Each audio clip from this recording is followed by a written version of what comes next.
Tonight on the News Hour, bandits kill 12, burn houses in Kaduna.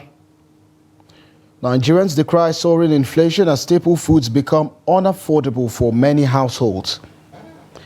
Kano carrot-producing community appeals for bridge access roads. And away from Nigeria, Gaza's Naser hospital completely out of service amid Israeli siege. Hello there, and many thanks for joining us on the News Hour on Trust TV. I'm Sagir Ibrahim. Here's the news bulletin. In a harrowing incident in Kajuru local government area of Kaduna State, bandits unleashed a brutal attack on Gindindute Maikeli village, plunging the community into mourning. Our reports indicate that at least 9 lives were tragically lost, with 9 others sustaining grievous injuries in the onslaught. Under the cover of darkness, assailants descended upon the sleeping village, unleashing a barrage of gunfire and setting ablaze homes. The marauders torched 14 homes, leaving a path of destruction in their wake. Despite the proximity of a military checkpoint, the attackers operated with impunity, evading any resistance. This incident follows closely on the heels of another brazen attack in the same locality, where 6 individuals, including a former director of the Central Bank of Nigeria, fell victim to banditry in Kwasam and Sabunlayin communities. Southern Kaduna People's Union Sokapu spokesperson Josiah Abrax has issued a fervent plea to both the Kaduna state government and security forces to intensify efforts in curbing the menace of banditry, which continues to inflict terror upon communities in southern Kaduna. Earlier, we spoke to Daily Trust reporter in Kaduna, Muhammad Yaba, via telephone, and he gave us this update on the incident. Well, thank you very much. Based on the information gathered so far, 12 people were said to have been killed. 17 houses were also touched by the attackers, while 7 people were said to have been injured at Yagindindute community under Doka. Under Kufana district of Kajuru local government today. And based on the information we gathered, that the incident happened around 6 a.m. today, when most of the residents were still at home. That was when the attacker invaded the community and then set ablaze some of the houses, in which about 12 people were said to have been burned alive while inside their houses. Like I said, so the eyewitness also confirmed that presently 17 houses were burned, were set ablaze by the attackers. So far, this is the information we have gathered. Then the state government, through the Commissioner of Internal Security and Home Affairs, Samuel Arwan, also issued a statement saying that, quoting the state governor, Senator Obasani, to have condemned the incident and also directed the state emergency management agency, SEMA, to, as a matter of urgency, assist the affected communities in Kajuru and Igabi local LGS following the raising of some of their houses and valuables. All right, Mohammed, thank you for that information. Based on the report that was sent in, 9 persons were unfortunately killed, 9 others were fatally injured, and around 14 homes, as at the time of filing the report, were burnt down, among other properties destroyed. So far, is there any information with regards to the victims of this attack? Unfortunately, have those who unfortunately lost their lives been buried? What is the current state of those who were injured during the attack? Are they in the hospital? Are they responding to treatments? What's their current situation? Well, like I said earlier, presently, as confirmed by the overseer of Kufana district, Mr. Stephen Maikoli, 12 people, not 9, 12 people were set ablaze. But what is the situation with the victims? Some of those who survived but unfortunately, got inflicted with various degrees of injuries. Are they in the hospital? Have they been attended to in terms of treatment? Yes, like I said, the 7 injured who were said to have been critically injured were taken to the hospital, while those other people that were displaced ran for safety into neighboring communities. Presently, like I said earlier, the state government has directed the state emergency management agency, SEMA, to have provided assistance to those who survived the attacks. This is the current situation now. And elsewhere, the State Publicity Secretary of the All Progressives Congress, Sylvanus Namang, has been killed on Saturday in Pangshin town of Pangshin local government area of Plateau State. An official of the party who confirmed the incident said the APC scribe died from injuries sustained in the attack. He added that late Namang was a dependable ally and deeply committed to the development of the APC at the grassroots and state levels, adding that the party is preparing a statement regarding the circumstances surrounding his death. Reports say Namang was gunned down outside his hotel room. Meanwhile, the Oyo State Police Command has arrested 2 suspects who specialize in using human heads and other vital organs for rituals. They were arrested in possession of a human skull at Shaki Town. Here's the report. It is the end of the road for these criminals who risk lengthy jail terms if found guilty for the crimes they are accused of. Oyo State Commissioner of Police Adebola Amzat, while addressing newsmen when he paraded the suspects, revealed that through intelligence they were able to apprehend the killer of a retired permanent secretary in Oyo State, Olaitan Gbenle. Gbenle was gruesomely murdered by the suspect at her apartment in the Apata area of Ibadan on the 10th of November 2023. Retired permanent secretary who was brutally murdered in her apartment around Agbede Agbofiati community, Apata area of Ibadan on 10th of November 2023. Just bringing closure to one of our intricate high-profile cases for 2023. The 2 vehicles and a generator stolen from her after being killed were recovered, while 5 suspects who jointly participated in the killing of the deceased were arrested by men of the command monitoring. One of the suspects explained that they had killed the victim for fear that she could recognize them and report to the authorities. We went there to go and rob her.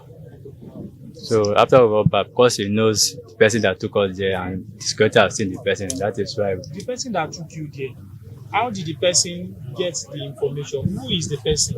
He's the person that you have spoke with for the first time because he stays around in that place. Police also arrested 2 other suspects in possession of a human skull, which the police said was cut off from a freshly exhumed corpse at a cemetery in the Shaki area of Oyo State. The person who did beside me is Abdullah, and I told him that I need dead body skulls, and he told me that I should not worry. And the next day, I just found the skull under one motor parked inside my compound. I'm not the one find itself. It is my landlord. The police said they also arrested a group that allegedly attacked a pregnant woman and her husband while on their way to the hospital for delivery. Those arrested were accused of armed robbery, car theft, and diversion of vehicles laden with goods. As Nigeria continues to grapple with soaring food prices, staple foods have become unaffordable for many households due to the fluctuations in pricing. Yam flour, commonly known as elubo lafun, a popular choice in southwest Nigeria, has seen a sharp spike, costing about 200,000 naira per bag, a 25% increase on the previous price just weeks ago. Victoria Tokolo visited flour markets in Lagos for a situation report and files in this report as presented from our studio. Nigerians are accustomed to consuming staple foods such as yam flour, plantain flour, and cassava, but their prices are currently experiencing significant increases. Yam flour, known as elubo, lafun, and commonly consumed in the Yoruba region of Nigeria, has seen a notable price hike, with a bag now priced at 200,000 naira compared to 160,000 naira previously. Garri, a staple in Nigerian households, has also surged in price to 50,000 naira, while white cassava, which is known as lafun, has risen to 25,000 naira, with a pint of it now costing 2,500 naira. Plantains, recognized for their nutritional value, now command a price of 3,000 naira per pint. Garri sellers shed light on the reasons behind these price escalations. We have 3 types of garri here. We have Cotonou garri, we have Ijebu garri, we have Eba garri, and we also have garri from Delta. We are selling bag of garri 7,500 naira before. Now the garri is now 50,000. I need the Eba garri. The drinking and eba is now 55,000 naira. 20 plastic is inside. There is no money, and we don't know how where our money for this country go. Hungry is killing people. I'm selling it in a day. I couldn't see how many 2 or 3 people who will ask me how much could you sell it. Very, very expensive. Now, right now, I'm buying a bag for 45,000 naira. So people, how did you expect me to resell it? Now, when I got 2.5, people are running away. They will not be able to buy. So the government should help us to work on this. This is too much. We can no longer bear it any longer. Nigerian citizens who rely on staple foods, particularly gari, as part of their daily diet, are voicing their frustration over the significant increase in price. As essential consumers of these commodities, they are deeply affected by the rising costs, and many are airing their grievances about the financial strain it imposes on their households. Yes, ma'am. Let the Nigerian government. We women are crying for the suffering of this Nigeria. It's too much. We cannot carry the responsibility of family because of increasing the resources stuff of Nigeria. Where are we going? Before we buy a pint of garri at 1,350. But now we are buying pint of garri 2,000 plus, 2,500. In addition to exploring the soaring prices of staple foods, Trust Television ventured into the grinding areas where these essential commodities are processed. A pint of elubo lafun costs 1,200 naira for grinding, while a tin of tuwo, which is white cassava, are both grounded for 800 naira each. Stephen Hamzat operates a grinding machine. He said prices are increasing because of the expenses incurred in maintaining and fueling the equipment used. Before, we are grinding it from 1,000 by a tin of gold, 1,000 naira. We are buying petrol, 1 litre, 200 naira, 190. Now, petrol is 630. Nigerians are urging the federal government to introduce price control mechanism to monitor prices of food items in the market. Still on soaring cost of living, Benue State residents are decrying the disconnect between government and the harsh reality of soaring living conditions in the country. As prices skyrocket, particularly for basic food items, they urge for tangible actions over mere rhetoric from authorities, especially in Nigeria's renowned food basket state. Jimmy Atade has more. Mary Alexander, a resident of Benue, reflects on the unprecedented economic crisis gripping Nigeria. Never before has she witnessed such a confluence of high inflation, currency depreciation and widespread hunger. The current turmoil marks a stark departure from the stability of years past, leaving residents like Mary grappling with the harsh realities of economic hardship. People will die for hunger, food, fuel, you know, if they go buy something, possibly, you know, get the money, you know, go buy it, people, they die for hunger. So, the thing is very serious. Now they pity for children when they go to school, when a person trouble for children, so they go to school, because they give them food again, you go come sit down for house, no work. As food prices soar, residents highlight the harsh reality where basic needs like shelter and clothing are relegated to secondary importance in the struggle to afford daily sustenance. Even now, I went to one of the schools, those my 2 other small children, to go and beg that my school fees, I will complete the school fees at the end of the month. Because I pay small, because I cannot pay at once. It is not easy. It is not easy. Going to the market, so you can even see a tip of yam is 2,000. In Benue State, what we produce yam. If you go to Wunku market now, you see it. You see a bag of this dry corn. They are talking about 77,000. So it is difficult for us to live. Recently, I was talking about the cost of a bag of aku at Yakel market. And as at the time I was complaining, it was 5,400. And those women told me that the price was going to go up because people were buying this cassava right from the ground.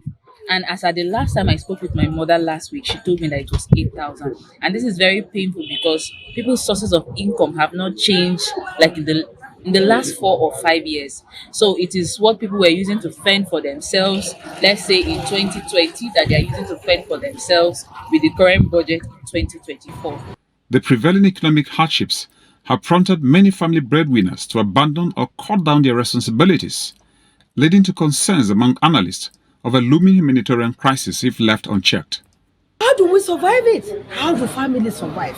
For family of 3, 4. It's so pathetic that now the cost of living has started making men to even run away from their homes, abandoning the wife to the fear of these children.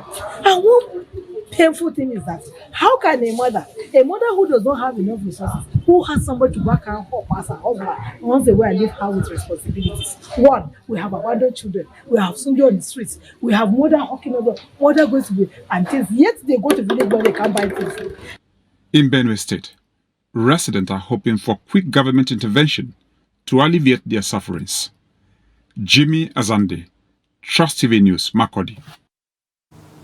And elsewhere in Imo State, traders and consumers alike are grappling with the alarming surge in food prices, casting a shadow of distress over the local populace. The pervasive issue echoing nationwide has intensified, exacerbating the challenges faced by Nigerians as they struggle to afford basic sustenance.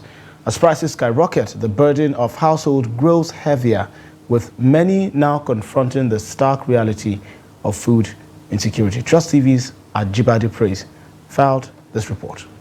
Rice, beans, yam, gari and other staple foods form the backbone of Nigeria households, sustaining families day in and day out. Yet the current economic downturn is casting a dark cloud over the lives of Imo State residents as essential food items become increasingly scarce and inaccessible. With retailers facing challenges in procuring these commodities, shelves sit empty and desperation sets in among consumers. Forced to contend with a dwindling supply and a surge in demand, many are left with no choice but to pay exorbitant price for basic sustenance. This food that they are talking now is very, very bad. Somebody cannot go to the market and buy something to eat. You can't have if you can't have even 10,000 to go and purchase food stuff to cook. You cannot do that. Coming to all this, even rice, you know how they sell rice. Rice is 77,000 one bag. It's amazing, my brother. The prices of the market in Nigeria now is too abundant. Firstly, the rates by which customers are buying now have reduced because of the increments on the market. Mostly they say it's the slight change of dollar. Generally, the price of commodities now is alarming, and I don't put the blame on the traders here. As you can see, the country is passing through difficulties now. While condemning the act of hoarding food items, the people say government's approach towards apprehending the perpetrators of the act are in line with tenets of nation building and should be sustained. Yes, government should do way to arrest them because they have to bring the food out so that people eat. People eat and be like, food is life. Without food, you cannot be alive. Food is life. So I welcome government to let them arrest them so that other people will take correction from it. So we are finding it difficult again because when we sell finish, for us to go and buy another one, we add more money on it, of which in our own side, we are also facing the challenges, not only the customers. Government can come to our aid, like making sure that this dollar rate is reduced. Like I tell you, the dollar is more than 1,500 now. So if government can come to our rescue. Residents of the state have expressed their readiness to join any peaceful protest against the rise cost of living across the country. Ajibade Praise, Trust TV News, Owerri. Thanks to Ajibade for that update from Owerri.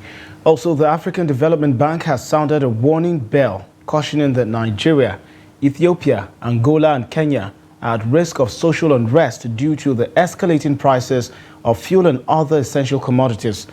In its macroeconomic performance and outlook for 2024, the AFDB projected a higher economic growth rate for the continent compared to the 3.2% recorded in 2023. Recent protests in states like Kano, Niger, Lagos and others highlight the mounting discontent over the cost of living crisis, largely attributed to the federal government's policies such as the removal of fuel subsidies and the floating of the naira. The AFDB underscored the potential for internal conflicts stemming from increased energy and commodity prices, particularly in countries like Nigeria, Angola, Kenya, and Ethiopia, where energy subsidies have been removed. Furthermore, the bank warned of heightened geopolitical tensions in Eastern Europe and the Middle East, coupled with the El Niño phenomenon, which could disrupt global supply chains and exacerbate energy and food inflation, with Africa particularly vulnerable to such shocks. Regional conflicts and political instability, including disruptions in constitutional governments, were also highlighted as factors that could have adverse economic consequences, diverting resources away from development and social support towards security and defense. And to other developments making headlines, leaders of Fulani extraction from Senegal, Mali, Cameroon, Niger and Nigeria are meeting to find solutions to the security challenges bedeviling their countries. The meeting holding in Kaduna is, among other things, to address threats to trans-border trade amongst them. Trust TV's Bello Musa completes their story. Banditry, kidnapping, and other trans-border crimes were the thrust of discussions at this crucial meeting of the Fulani leaders in some African countries. According to Sheikh Ahmed Gumi, the lingering farmer-herders conflict and other crimes have crippled the economy of the Fulani, especially in Nigeria. The situation is that many Fulanis fail to understand the wealth given to them by God. That's why problem is still persisting. It was because of insecurity. Farmers couldn't go to the farm. That's why today we are complaining. There's hike in food, or food are too expensive in this country. Had it been there's security, farmers are there to go to their farm and do what is needful, we won't have all this complaint. Stakeholders at the meeting said profiling Fulanis as criminals is worrisome and a setback in the fight against crimes, as they are willing to assist the government in tackling the menace. We deem it necessary to come together so that we can iron the problem between the herders farmers in Kaduna State, Plateau State, and other states in the country. And this is because what is happening today in the country is becoming unbearable, you know. They are coming. Why are we inviting these West African state leaders of Fulani? Because of transborder crime. You know, the Fulanis have been alleged, like I said, with the crime and criminality, and there's transborder crime. We are looking towards nipping and controlling and bringing to a total full stop the problems, security problems that is being alleged to be coming from the Fulani angle. Representatives of the Fulani groups from other countries also emphasize the need to curb farmer-herders clashes and transborder insecurity. They are all one Fulanis. Therefore, I am calling for unity and peace among Fulani from Senegal, Mali, Cameroon, Nigeria, and the rest.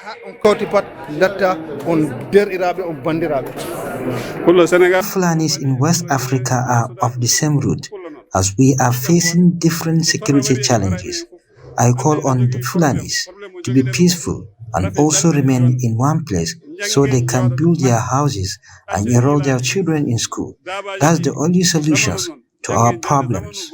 I have been to many countries in Africa, and everywhere I go, I see Fulanis doing well. So we have a lot to contribute to address security challenges. After this meeting, they said a robust meeting with the Defense Headquarters, National Intelligence Agency, and other security operatives will be held in Abuja to engage Fulani leaders in some West African countries to discuss ways to tackle insecurity. Bello Musa, Trust TV News, Kaduna. Also, amidst growing concern of unemployment and high cost of living in the country, a construction company, Zibaset Limited, is building a multi-million naira industrial park in Abuja to create jobs and others. Speaking to journalists on Saturday, the general manager of Zibaset Limited, Naser Ibrahim, said the industrial park is estimated to create 40,000 jobs when completed. Trust TV's Ibrahim Ismail was there and reports. The Zebaset quarry site in Abuja is currently a hub for over 1,000 Nigerian workers, supporting families and communities. With a commitment to corporate social responsibility, the company is dedicated to empowering its host communities. Diversifying from real estate to quarry operations, Zebaset Limited is expanding its business portfolio, aiming to generate more employment opportunities for Nigerians through the cutting-edge Abuja Industrial Park. As a prominent figure in the construction sector, Zebaset manufactures the majority of its building materials locally, contributing to the promotion of made-in-Nigeria products and fostering a legacy of self-reliance. While the Abuja Industrial Park is still in its developmental stages, it already provides employment to numerous Nigerians, enabling them to sustain their livelihoods. We have a very, very big gap in terms of employment and in terms of our economic development. And to our own thinking is there is no way you can have mass employment without actually industrializing your country.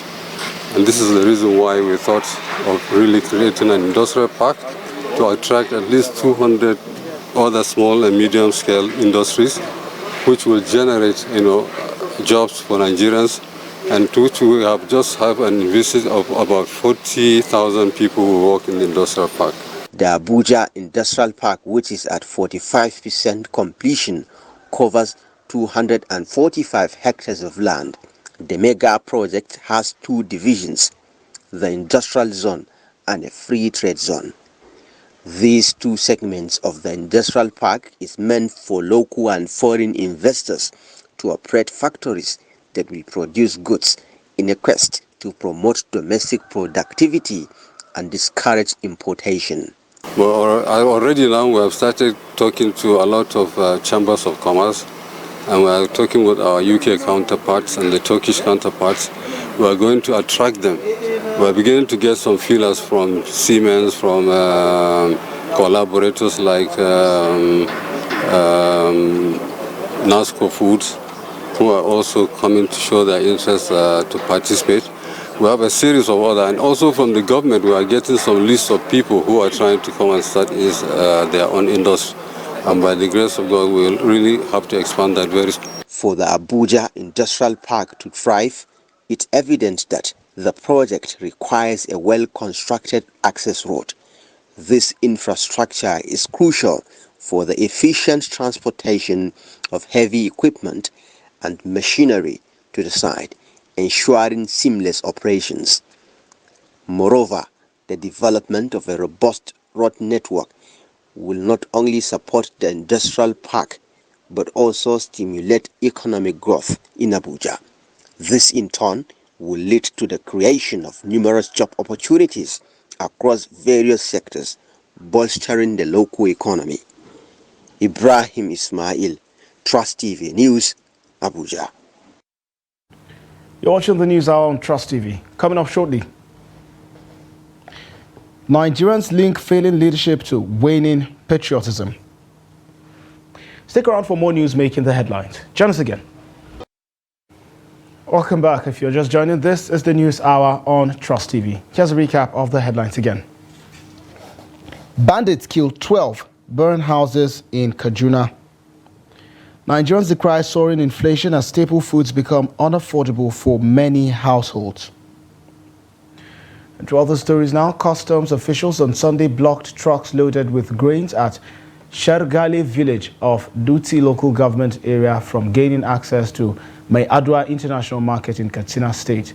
According to traders, there are 4 trucks usually convey maize and guinea corn from Dandume Grains Market on weekly basis for decades without any hindrance from security operatives.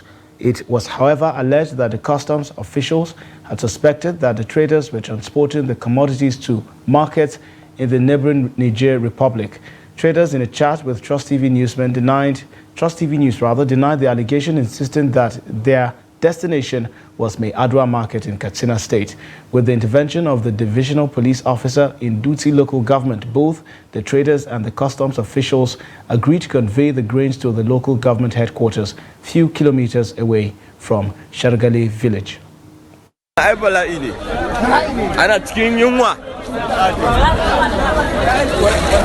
Abincinmu za a hita da shi muna cikin yunwa.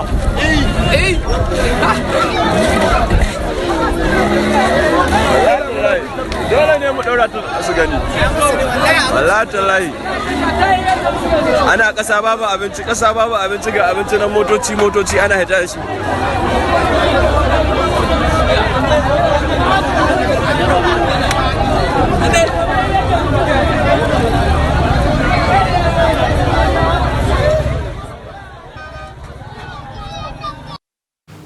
And still in the news, operatives of the National Drug Law Enforcement Agency, NDLEA, have intercepted a large consignment of loud, a synthetic strong strain of cannabis concealed in giant loudspeakers stocked in consolidated cargo imported from New York, United States of America.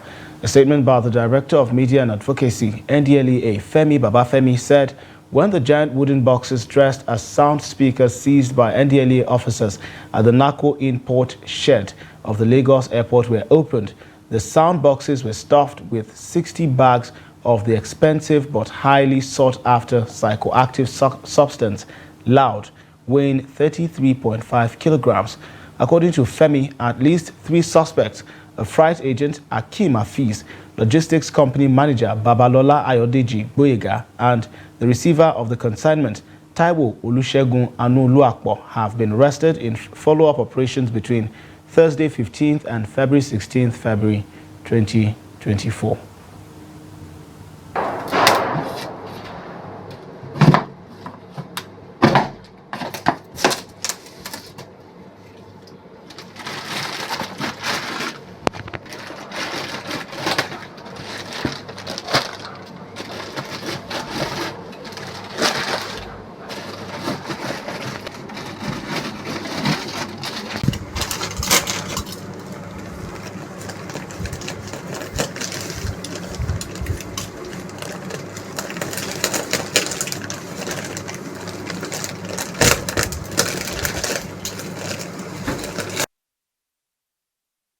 The operatives of the Federal Capital Territory FCT Police Command have arrested a 29-year-old Ulagu Philemon Chukwuma for masterminding the kidnap of his boss's 12-year-old son, Justice Nwankwo, on the 10th of February in Jabi area of Abuja.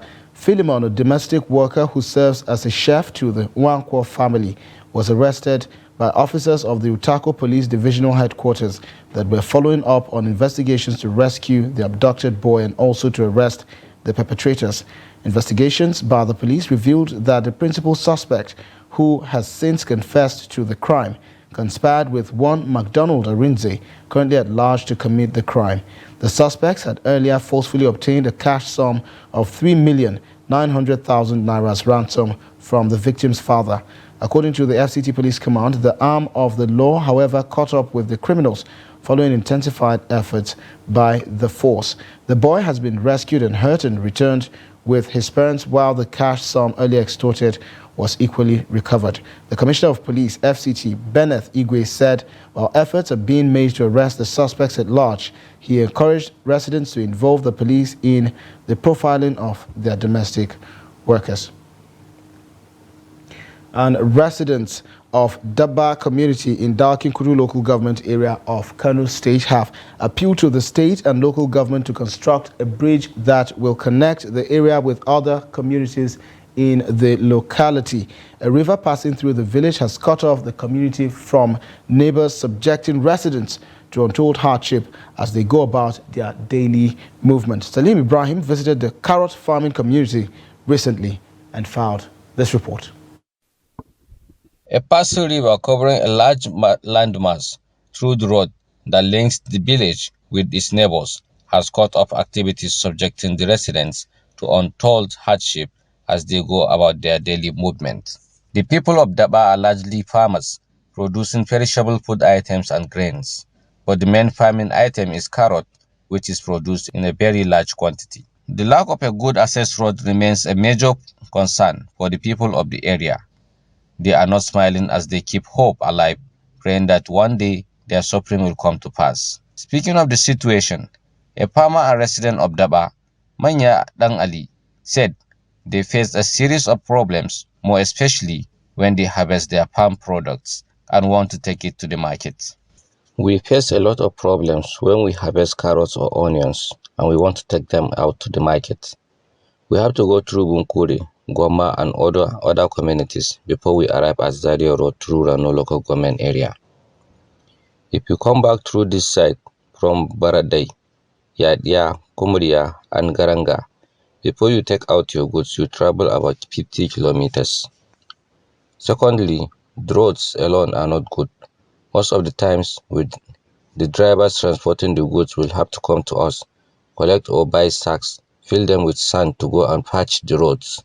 If not, they cannot pass through when they load goods.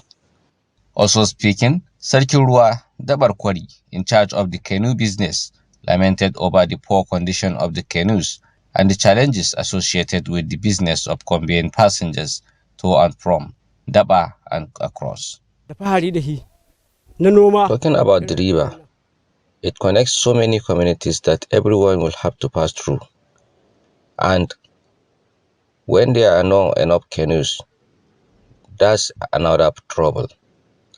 Even as the canoe owners are also doing business, it is not easy at all. The worst part of it is when you are about to transport a pregnant woman to the hospital or any other form of emergency. It threatens lives. We have witnessed loss of lives and women giving birth on the road.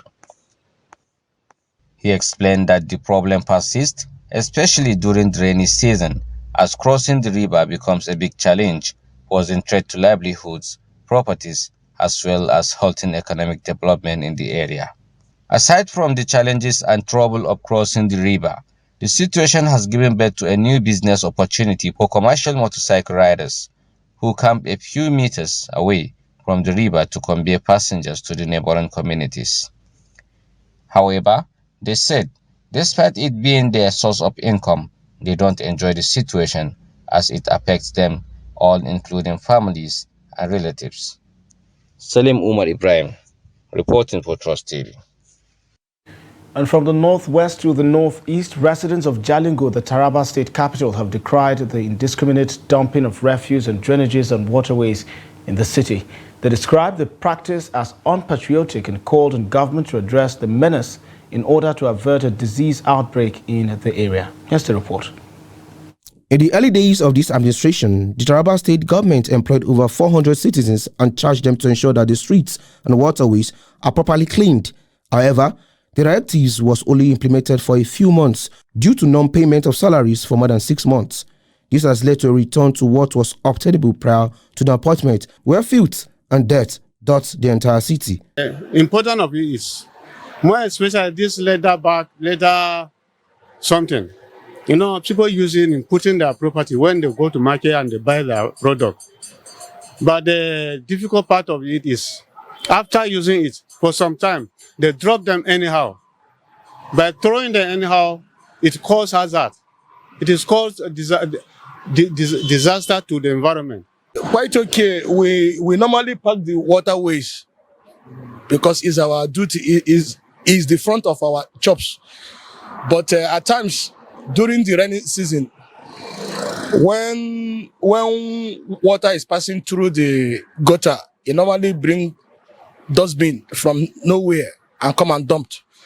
At a training organized by the Northeast Development Commission in collaboration with relevant ministries in the state, the commission introduced participants to waste recycling methods, which will help in ensuring a clean and healthy environment and also create job opportunities for the unemployed.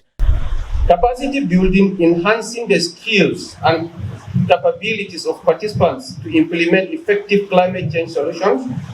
Stakeholders engagement, bringing togetherness various stakeholders such as policymakers, researchers, NGOs, community members to collaborate on climate action. The Taraba State Commissioner of Environment and Climate Change and other relevant ministries promised to collaborate with the Commission to achieve desired goals. As the custodians of tomorrow, meaning you and I, we are the custodians of tomorrow. So it is imperative that we equip ourselves with the knowledge and skills needed to understand, mitigate, and adapt to the impact of climate change. Your participation in this training program signifies your dedication to making a positive difference in our communities and beyond. Participants were charged to embrace the initiative for the benefit of the environment and the people at large. And back here at the nation's capital, traders operating at Pape Village Market in Buhari Area Council of the FCT have been served a one-week notice to vacate a designated area within the market earmarked for parking lots, hospital, fire and police stations. The notice was delivered by officers from the FCT Task Force and the Buhari Area Council during a weekend visit to the market. Tensions flared as traders, some allegedly working in collusion with authorities, clashed over the remodeled space. Amid heated exchanges and scuffles, security forces intervened to prevent further escalation, deferring the exercise for another time to seek an amicable resolution. According to head of logistics, Buhari Area Council, Audu Amos, the market remodeling initiative was conceived in 2005 and gained momentum 2 years ago. However, legal challenges have hindered progress, with traders obtaining court injunctions to stall the development. Despite efforts to engage with traders, including promises of alternative allocations, grievances persist among some factions, posing challenges to the project's completion. Former chairman of the Pape Village Market, Saidu Shuaibu Baru, acknowledged the expiration of temporary allocations but lamented the refusal of some traders to cooperate, citing safety concerns and disruptions to business operations. And residents of Makurdi, the Benue State capital, have blamed the declining level of patriotism among Nigerians on the political leadership of the country, reacting to the recent charge by President Tinubu that the national pledge be recited at official public functions. The residents said the dwindling fortunes of Nigerians due to poor leadership has made many Nigerians lose faith in the country. Jimmy Atsande reports. Arise, O compassion, Nigeria's call obey, to serve our Father's love. We are honest, to serve Nigeria with all my strength, to defend our unity, and uphold our honor and glory. So help me God. Despite the numerous challenges facing Nigeria, these residents, for the love of country, say the national anthem and pledge are mandatory for them even without a presidential charge. So many of them have lost faith in Nigeria. So reciting the national anthem, it looks like a waste of time. They should sing a hymn to God instead of saying that for Nigeria. People are now living like entities on their own. They don't even look about the positivity in this country anymore. So I think that is largely the reason why most people don't even talk. But for me, Edo, I really believe in Nigeria. I believe in our leaders. I believe that everything is possible if we are committed to supporting these people do these things right. I know God is going to help us, just like the second stanza says. The belief of a common Nigerian like me is that tomorrow will be better. So I believe in the pledge, and as a citizen, I am going to be patriotic, serving Nigeria with all my heart. So as a Nigerian, I understand that even when my leaders are wrong, I have to be diplomatic in actually telling them how they are wrong, because a leader is a leader and should be respected in that way. So I do not disrespect leaders. I respect them because I dream to become a leader someday too. According to others, they are ready to honor the charge of the president, even though many of them would have to learn or relearn the stanzas. Important to say our pledge and national anthem because it first shows who we are as a country. And also, I think the government should enforce that at any meetings, at any level, even maybe at lecture halls too, people should start by saying the national anthem or the pledge, so we get used to it. The National Orientation Agency says it is ready to sensitize the public on the way forward. Plans are in place, according to our Director General, who visited the Benue Directorate 2 days back, that plans are in place to sensitize the public. massively on the importance of taking the Nigerian pledge and the second stanza of the Nigerian national anthem as a prayer in every public gathering. Nigeria's president, Bola Tinubu, recently directed that the national pledge be made mandatory at public and official functions after reciting the national anthem. Jimmy Azande, Trust TV News, Makurdi. And meanwhile, the Kano-Borno Empire has hosted its inaugural International Cultural Summit after enduring decades of insurgency that plagued the state.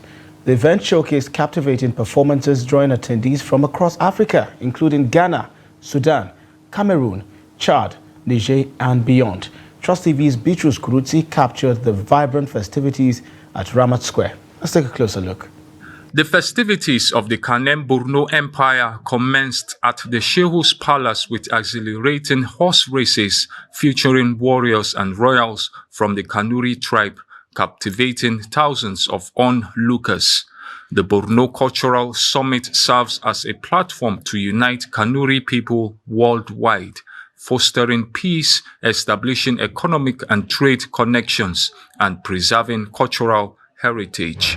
This event symbolizes the return of peace after years of turmoil caused by Boko Haram terrorism, which claimed thousands of lives and displaced millions.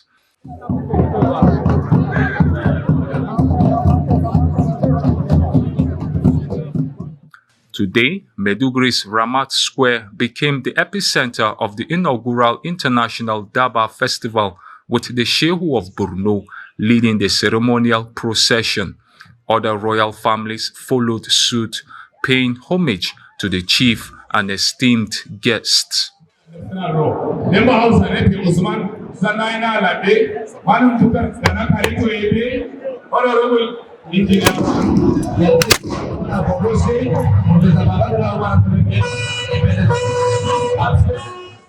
Attendees, including Borno natives and neighboring nationals, expressed immense joy at participating in the cultural extravaganza. Borno State is one of the northeastern part of the state that have an issue of this humanitarian crisis, that is the issue of Boko Haram, since 2009 to date. From 2009 to date, I don't think there is the kind of the cultural or festivity that ever happened, except the Salah celebration and other minor festivity, but because of this kind of insurgency. But Alhamdulillah, now Borno State have been recovered from this issue of insurgency.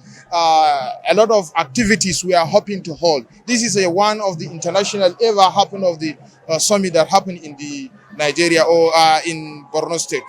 You know, my people all along 1942, 43, 1950, this and that, my people have done their best to see that they've ride on horse. And actually, for me, I spent about 55 years. I've never seen an occasion like this. Well organized. So my governor and His Highness the Sheikh of Borno have done their best to see that all Kanuris in the world have gathered here to share our experiences. This year's Daba Festival, themed promotion of culture, unity and peace building, attracted thousands from across the continent and beyond, signaling Borno's newfound peace and unity. Bitrus Kuruti, Trust TV News, Maiduguri. Quite colorful display there at the Kano Festival in Borno State. Moving on, the Socio-Economic Rights and Accountability Project, SARAP, has urged the Group Chief Executive Officer of the Nigerian National Petroleum Company Limited, NNPCL, Mele Kyari, to promptly account for and explain the whereabouts of the alleged missing $2.04 billion and 164 billion naira oil revenues. SARAP, in a statement by its Deputy Director, Kolawole Oluwadare, on Saturday, said the allegations are documented in the latest annual report recently published by the Auditor General of the Federation. The group urged Kyari to name and shame those responsible for the disappeared oil money, surcharge them for the full amount involved, and hand them over to appropriate anti-corruption agencies as provided for under paragraph 3112 sub 2 of the Financial Regulations 2009 recommended by the Auditor General. Serap also urged the NNPCL boss to ensure the full recovery and remittance of the funds into the Federation accounts. You're still watching the News Hour on Trust TV. And moving on to more news, President Bola Tinubu and President Lula da Silva of Brazil convened in Addis Ababa, Ethiopia on Sunday, engaging in discussions aimed at bolstering bilateral relations across various sectors. President Tinubu underscored Nigeria's burgeoning economic potential and influence, highlighting ongoing reforms aimed at facilitating business growth despite initial challenges. He emphasized his administration's commitment to investing in critical sectors such as healthcare, education and agriculture to ensure the welfare of Nigerian citizens and foster sustainable economic prosperity. In a reciprocal sentiment, President Lula da Silva hailed the historical ties between Nigeria and Brazil, emphasizing the shared wealth of natural and human resources. Expressing determination to drive and revive bilateral trade, he underscored the need to strengthen relations between Africa's largest economy and South America's largest economy. President Tinubu echoed the sentiment, expressing Nigeria's readiness to deepen collaboration with Brazil. He emphasized the significance of joint efforts in shaping a brighter future for millions of citizens. And away from Nigeria, amidst intensified fighting and Israeli bombardments, Gaza's Naser hospital, the second largest medical facility in the region, has been forced to shut down entirely, plunging the besieged Palestinian territory into a dire humanitarian crisis. According to Palestinian Health Ministry spokesperson Ashraf Al-Qidra, the hospital in Khan Yunis ceased operations early Sunday morning due to a combination of fuel shortages, power outages, and sewage flooding emergency rooms.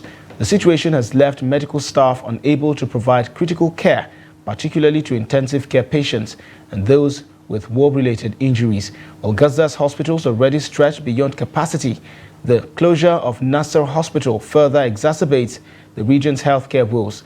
Despite efforts to provide medical care to scores of patients, including those suffering from war wounds, the lack of electricity and staffing constraints have severely compromised treatment options.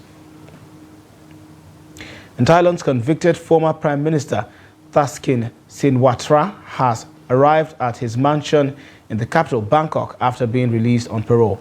The billionaire was freed from a police hospital where he had been serving a one-year jail sentence for corruption and abuse of power.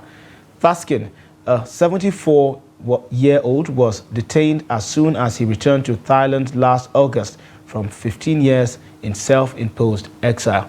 He did not spend a single night in jail after complaining of health problems. Thaksin's original 8-year prison term was commuted to 1 year by the Thailand's king just days after he returned from exile. The handling of the case has led to criticism from many Thais who say the rich and powerful are often given privileged treatment. On Sunday, Thaksin was seen being driven away from the police hospital in the capital where he had spent the last 6 months. Thai authorities said Thaksin was eligible for parole due to his age and health issues. They did not say whether he was released under certain conditions, such as monitoring or travel curbs. And in sports, Shooting Stars head coach Gbenga Ogunbote expressed his disappointment following his team's narrow defeat to reigning champions Enyimba in a matchday 20 fixture. Despite a spirited effort, the Oluyole Warriors succumbed to a 1-0 loss against the People's Elephant in Aba on Saturday. Ogunbote attributed the defeat to lapses in concentration, lamenting the team's carelessness in conceding the decisive goal. And that wraps up the News Hour on Trust TV. Do well to follow us across all of our social platforms and join our live stream on YouTube for more news, programs, and documentaries. I'm Sagir Ibrahim. Thanks for watching and have a good night.